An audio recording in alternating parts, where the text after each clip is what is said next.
AFP Habitat y BCI. Cae la tarde y en un rincón de la ciudad, en un pequeño jardín, alguien cuenta una historia, reflexiona en voz baja o conversa, paseándose bajo los árboles. Es hora de volver a casa, bajar la velocidad y darle tiempo al tiempo. Christian Warnken nos abre la verja de su jardín para que respiremos aire puro y oxigenemos el espíritu. En Pauta, aquí comienza Desde el Jardín, una presentación de Fundación Irarrázaval, desde 1920, al servicio de la educación, humanismo y técnica, y Grupo Viva, promoviendo la sostenibilidad en la empresa y los barrios. Lo esencial de toda exploración será volver al propio jardín y ver las cosas por primera vez, decía el poeta T.S. Eliot. Queridos y queridas radiovidentes que al escucharme me ven, estoy abriendo la verja de madera de mi jardín. Pero, oh sorpresa, abrí mi jardín y me he encontrado con unas mezquitas y unas madrazas soberbias. Estoy en este momento en Uzbekistán, pero no porque yo esté ahí, sino porque tenemos la suerte de conversar hoy día con un peregrino en todas sus letras. No solamente él conduce el programa El Peregrino actualmente en History Channel. Él es un peregrino de alma, un nómade, un buscador, periodista, corresponsal de guerra. Hemos conversado antes con él aquí en Desde el Jardín. Enumeró algunas. Estuvo en la guerra de Irak, en la primavera árabe, en la guerra civil siria, en Afganistán, en la guerra del Donbass.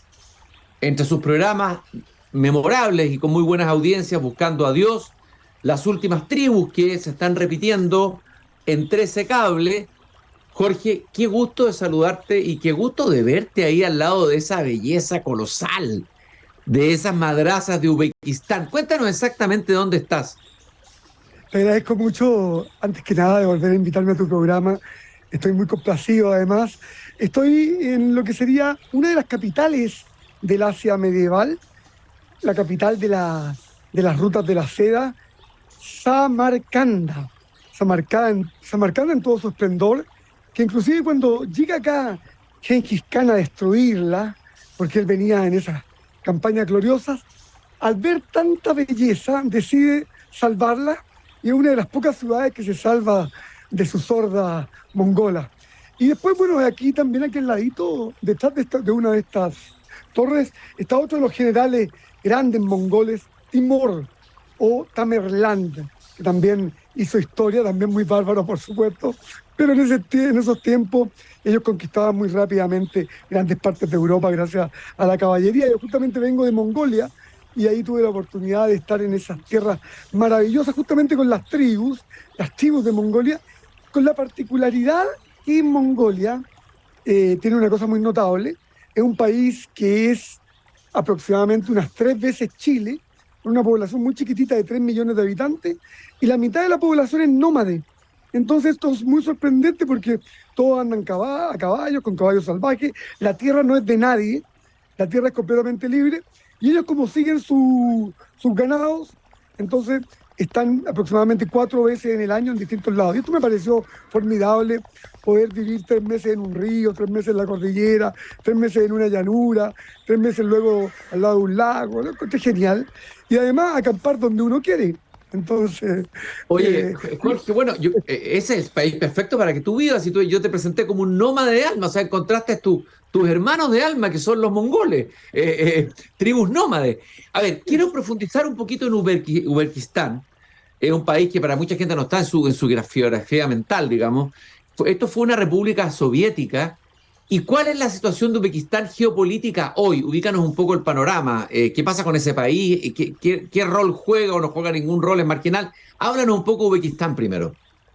Bueno, es un país bastante sorprendente en el sentido de que yo vengo escapando ahora de Afganistán, y cuando digo escapando es absolutamente en todo el sentido de la palabra. Estuve retenido, o más bien detenido por los talibanes, después de mi última pasada por Afganistán, y tuve que salir de Afganistán prácticamente arrancando. Ellos me pidieron que me devolviera a Pakistán, pero la verdad que con los 50 grados de calor, y además no me salía la visa, Y hablé con el embajador de Uzbekistán, allá que era lo único que había, el único avión, porque allá tienen 2 aviones solamente. Y bueno, me resultó que de salir hacia acá, hacia Uzbekistán, que está pegado y muy diferente. Es un país completamente musulmán, pero donde se toma alcohol. Es un ex país de las repúblicas socialistas soviéticas. Eh, no, I speak English, yes. The laser show Yeah, yeah, I know. is This already. holding now. Ah, It's why you should go outside okay. and Don't from worry, this side. don't worry, because thank you so much. Me están diciendo que va a empezar un show de música y colores, así que da lo mismo, yo voy a seguir.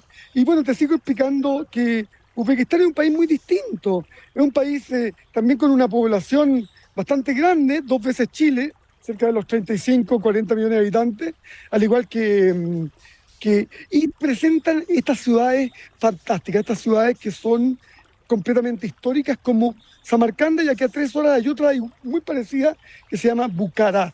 Bucará también, otra gran capital de la seda y también capital de grandes intelectuales. Acá podemos ver, por ejemplo, estas edificaciones absolutamente notables, hechas todas de azulejos.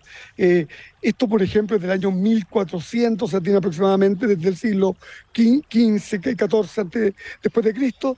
Y estas otras madrazas donde no solamente se estudiaba el Islam, sino que también astronomía, geometría, eran grandes centros de estudio. Así que bueno, muy contento aquí, justamente me vine a buscar inspiración, así como tú también. y bueno, saliendo Oye, de lo que... yo estoy como Gengis Khan, estoy cayendo de rodillas, voy a caer de rodillas con esta visión que tengo, la que tienes ahí a tu espalda. Los que nos escuchan nos pueden buscar después en pauta.cl para ver, por favor, estas imágenes, esta belleza. Entiendo por qué Gengis Khan no destruyó. Destruir la belleza no es cosa menor. La belleza produce siempre una sensación de que está en presencia uno de algo sagrado. Ahora, esta sociedad, entonces, Uzbekistán, es una sociedad donde hay más tolerancia. ¿Es un régimen autocrático, democrático? Cuéntanos un poco. Exacto, es una absoluta tolerancia que existe hacia toda la población, son muy, muy amistosos, y eso me sorprendió muchísimo porque en general en los países de Asia Central, que hay dictaduras también, como en Turkmenistán, son varios, ¿no? Nos tendemos a confundir porque son todos ex repúblicas soviéticas y al mismo tiempo... pero la diferencia aquí con Uzbekistán justamente es esa, que es muy, muy tolerante, y me sorprendió muchísimo la venta de alcohol y mucha gente con mucho consumo de alcohol acá alrededor, en un país que es 99% musulmán.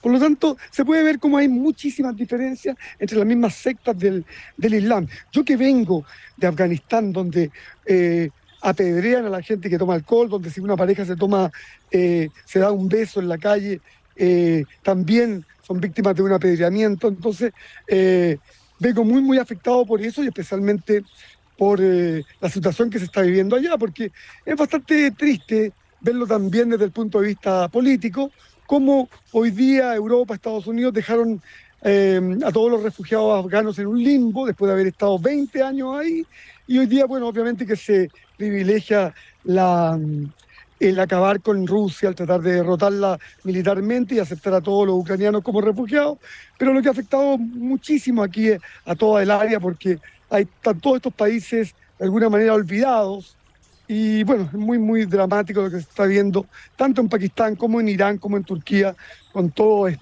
estos 15 o 20 millones de refugiados afganos. Jorge, siempre es bueno hablar contigo justamente para que no desaparezca del mapa mental y de la preocupación. La mayoría de los chilenos no tienen idea ni dónde está Afganistán, qué va a interesar, está como en la última prioridad. Vivimos en un mundo global, qué paradoja, y desconocemos estos países, esta realidad. Y quiero que nos detengamos en lo que pasó en Afganistán. Tú escapaste de un atentado, una explosión que casi podría haberte matado, que mató a mucha gente, 13 Mariners y 170 afganos, entiendo. Y ahí ese atentado tiene como una doble lectura, y hubo algo que tú descubriste, tú manejabas una información. A ver, cuéntanos un poco qué pasó con ese atentado en Afganistán. Bueno, eso es una de las cosas más graves que ha ocurrido en el curso de estos últimos años con respecto a la política exterior estadounidense, porque fue un fracaso completo, un fracaso global en la evacuación. Yo recuerdo, pero una cosa absolutamente surrealista, completamente fuera de todo. Mi hermano, desde Chile, cuando yo iba sacando el cuarto grupo de afganas refugiadas, yo en ese tiempo trabajaba con el diario El País, la directora del diario El País fue muy, muy importante en ese sentido porque nos conectó con el Ministerio de Defensa y logramos empezar a sacar afganas. Yo iba ya en el cuarto, en la cuarta expedición hacia el aeropuerto, que eran terribles. Estoy conversando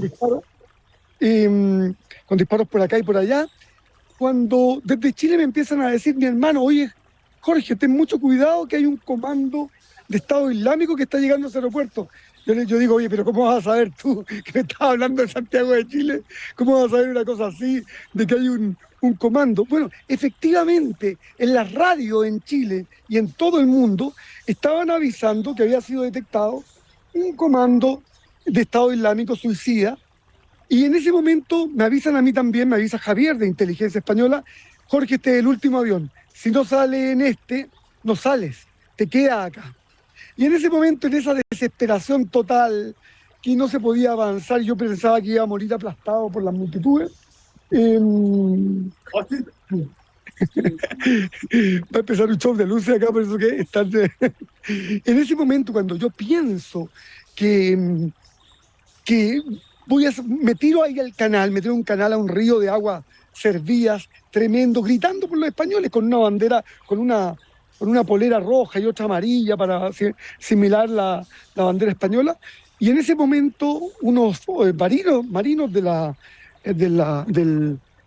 Estados Unidos me dicen, Jorge, me dicen, ¿usted es el fotógrafo, usted es el periodista? Sí, soy yo. Bueno, lo andan buscando. Espéreme un segundo que tengo 3 afganas conmigo.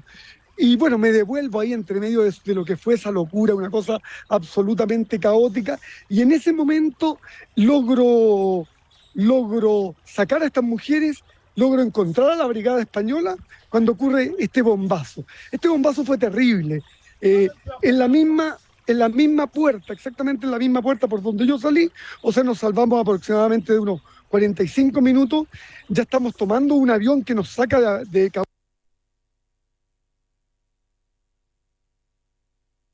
Usted sabe lo que ocurrió acá. Y no le diga a la gente con la que anda, usted es periodista, como le digo, pero hay cientos de muertos.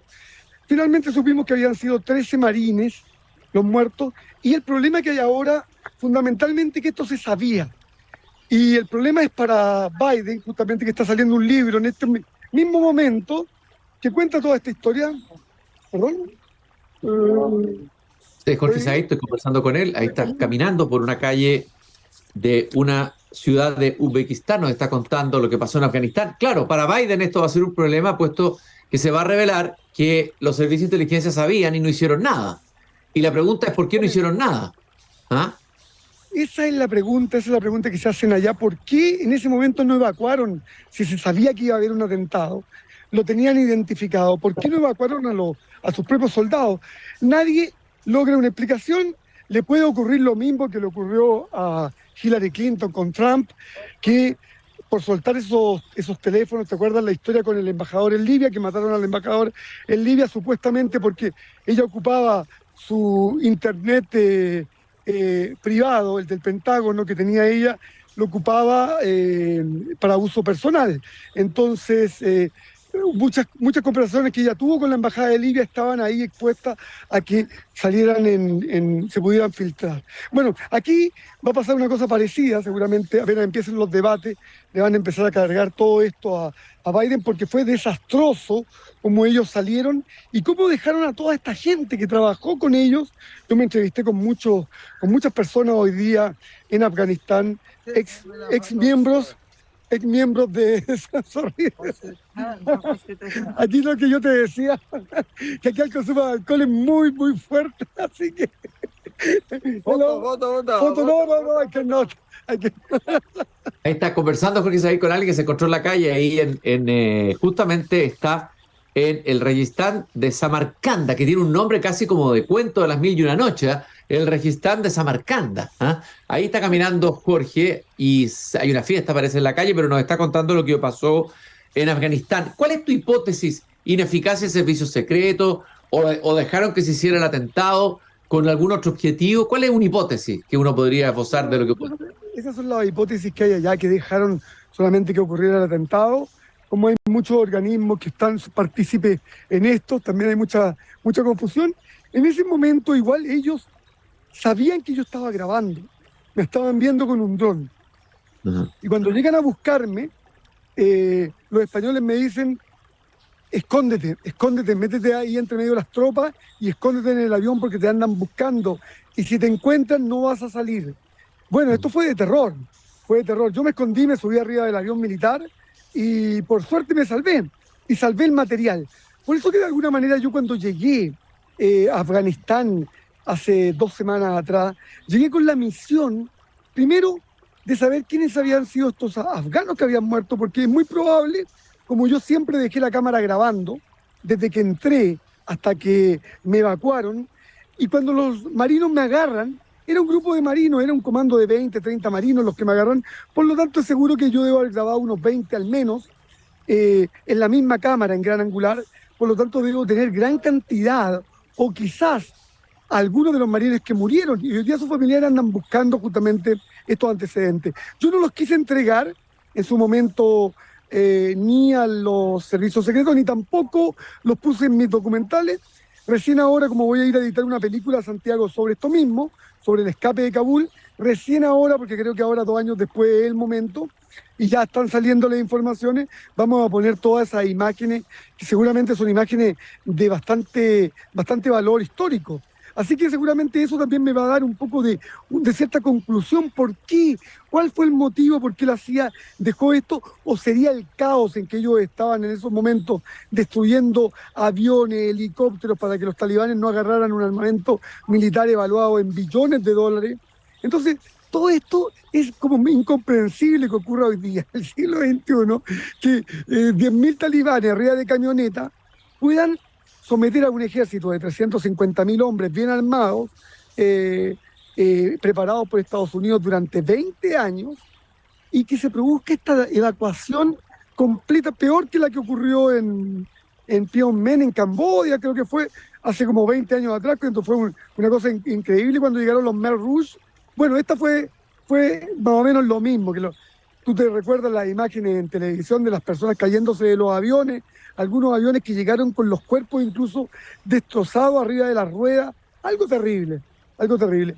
Yo llegué ahí con visa, con todo, y de inmediato empecé a tener problemas. Fui a una reunión con los periodistas independientes, porque habían detenido a 15 periodistas en distintos lados, porque justamente yo estaba tratando de obtener algún tipo de respuestas sobre esto, y finalmente el ministro de Cultura me dio permiso para grabar, pero me llamó el ministro de Seguridad Interior del Estado, me dijo: usted es un espía, usted es un enemigo del país, es un agente de un poder enemigo, así que nos pidieron por favor, no lo vamos a meter preso, pero nos pidieron por favor, usted no puede salir del hotel hasta que no se vaya.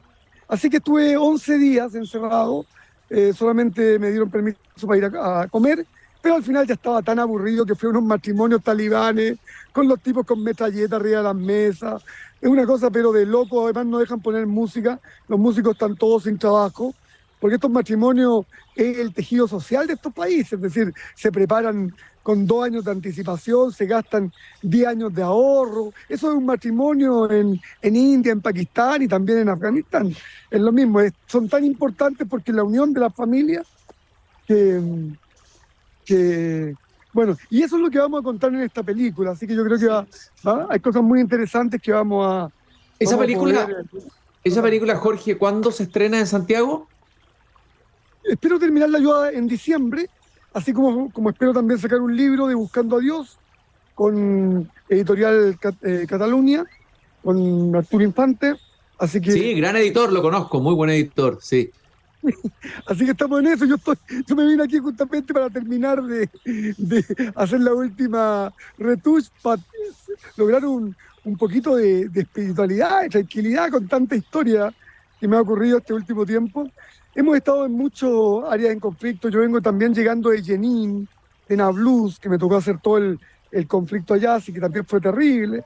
Cuéntanos Porque, un poco de ese conflicto, a ver, que se sabe poco acá. Háblanos de ese conflicto. eh, bueno, ahora se está sabiendo mucho porque como Gaza está desde el otro lado, eh, normalmente se ha estado armando distintos grupos armados que ya no le obedecen ni a Hamas ni a Fatah. Estos están en los campos de refugiados palestinos, que son campos de refugiados muy antiguos, desde el año 1947, 48, que están ahí en algunas áreas, algunas ciudades muy lindas como Nablus. Nablus es una ciudad preciosa. Ahí viven también las últimas tribus de los samaritanos, viven ahí, una de las últimas tribus de Israel. Según ellos son la tribu número 12, que está perdida ahí, viven arriba en el monte. Y al lado hay un campo de refugiados de unas 30.000 personas, donde hay enfrentamientos a diario. Todo eso me tocó cubrirlo, me quedé en el campo de refugiados. Eh, Luego pasé a Jenin, que es otra ciudad palestina, que queda aproximadamente 1 hora y media de Nablus, aunque las distancias allá son bastante relativas, porque para recorrer 50 kilómetros yo me demoré 18 horas. Entonces, con tantos checkpoints, porque hay que hacer unas circunvalaciones enormes para poder evitar justamente de ser arrestado por la policía.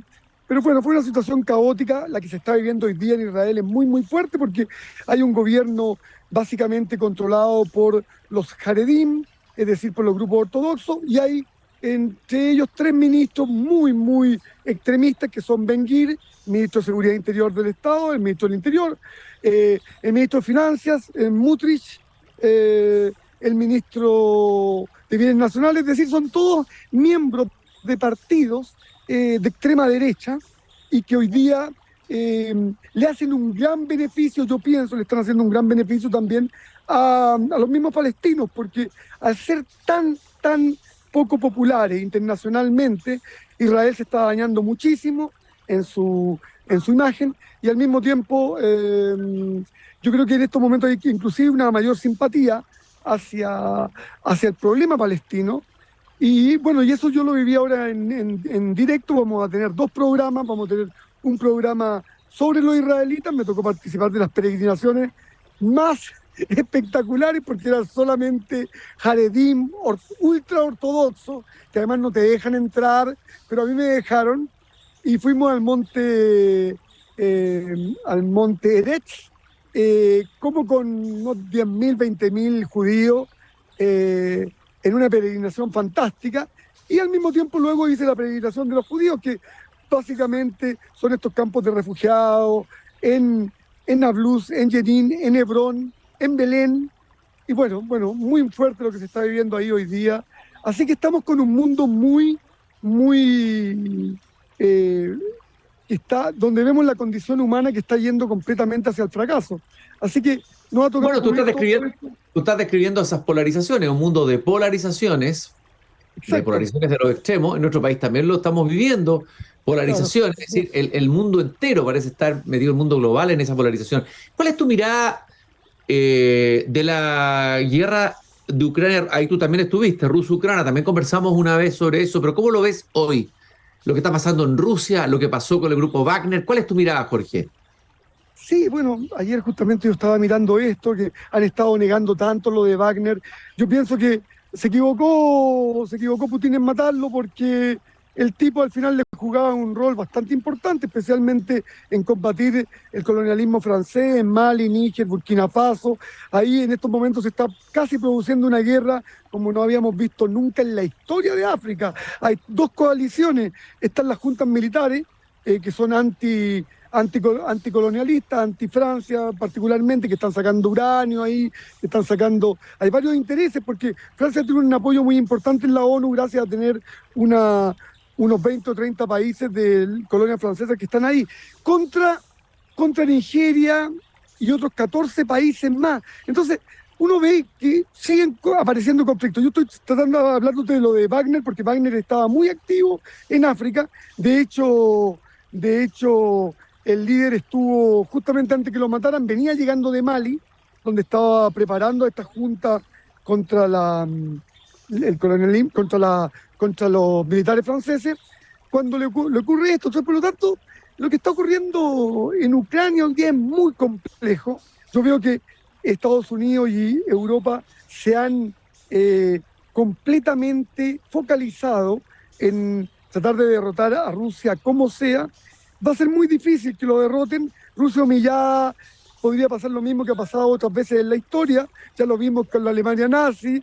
Es difícil que podamos actuar contra una potencia así, que tiene armas nucleares. Por lo tanto, lo que yo veo ahí es que estamos yendo a lo que se llama una guerra en donde van a estar peleando otros países, es decir, vamos a ver a Europa y a Estados Unidos cada vez más activos, pero no con hombres, y va a estar latente la amenaza nuclear.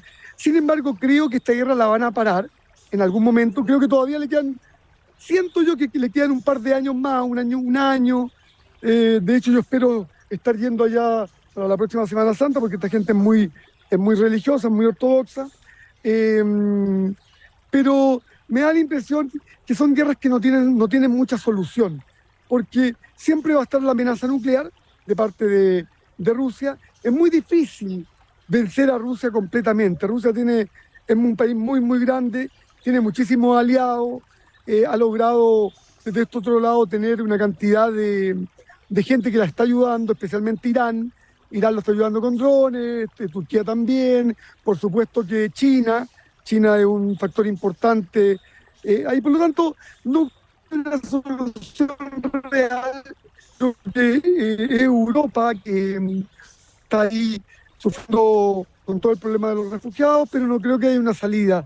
No creo que haya una salida militar por el momento, porque como lo dice Biden muy bien, la salida militar sería una guerra nuclear, sería acabar tirándose bombas nucleares por todos lados, lo cual conduciría a un apocalipsis del planeta, que tampoco estamos muy lejos de vivirlo cuando vemos lo que está pasando con los animales.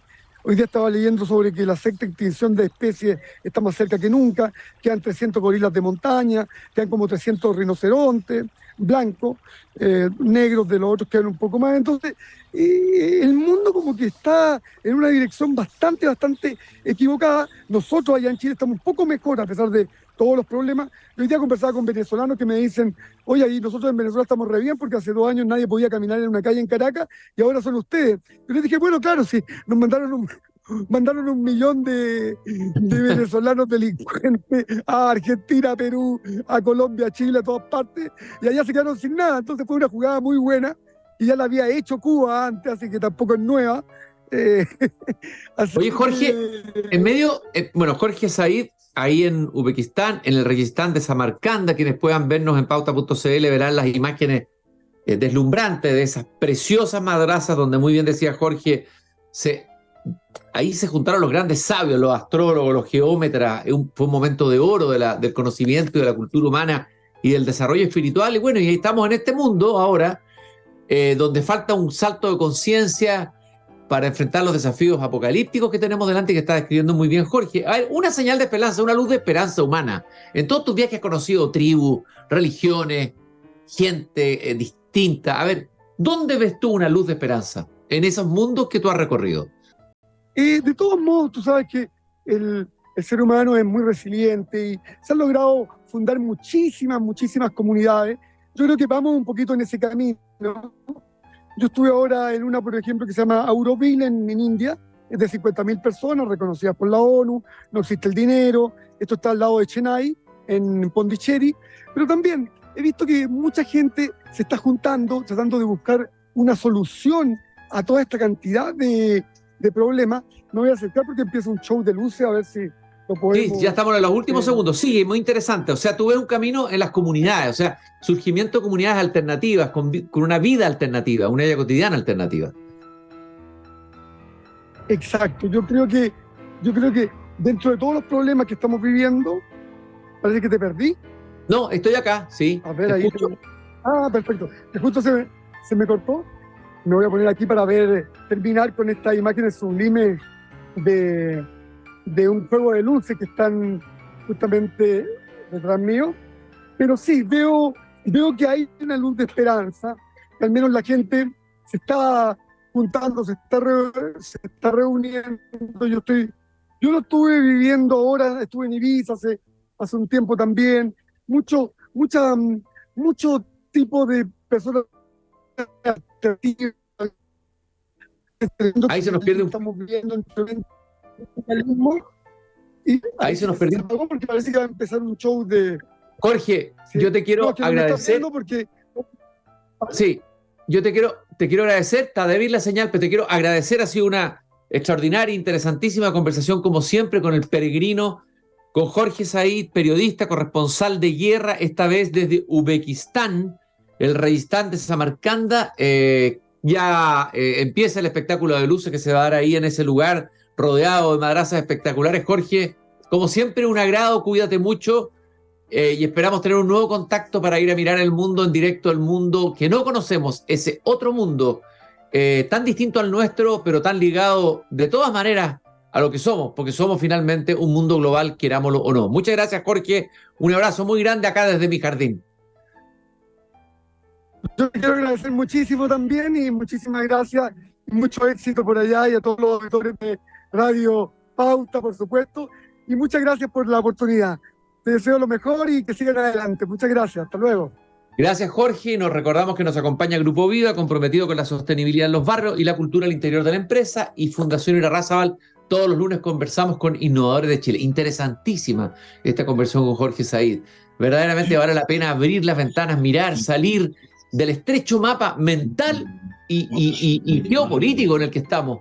El mundo es mucho más que las parcelas en las que estamos, muchas veces las burbujas en las que estamos viviendo. Vale la pena estudiar esas realidades, esos países, sus mundos, esas tribus, ese mundo fascinante donde está siempre el ser humano.